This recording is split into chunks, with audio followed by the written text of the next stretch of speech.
Почитувани, претеничката група на Социјалдемократскиот сојуз вчера по повод формирањето на комисијата за импичмент на председателот Ѓорги Иванов писмено се обрати до господинот Трајко Велјановски, барајќи согласно неговите обврски да го спроведе деловникот. За жал, неговата реакција изостана и од тие причини денеска сме принудени да поднесеме тужба до Управниот суд со цел да бараме Управниот суд да се произнесе за законитоста на одлуката која што вчера беше донесена од страна на Собранието на Република Македонија.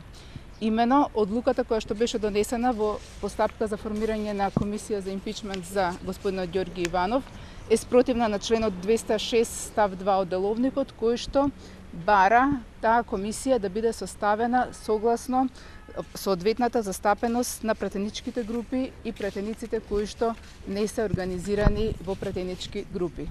ВМРО-ДПМНЕ избра да формира незаконска, односно неделовничка комисија со цел да го помилува Ѓорги Иванов.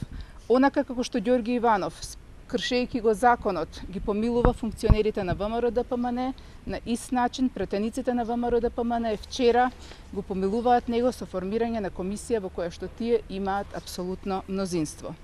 Сега судиите на Управниот суд ја имаат одговорноста дали ќе продолжат да бидат извршители на насоките на господинот Груевски или пак ќе почнат да работат за она за што се избрани, а тоа е да го спроведуваат Уставот и законите во Република Македонија. Ви благодарам.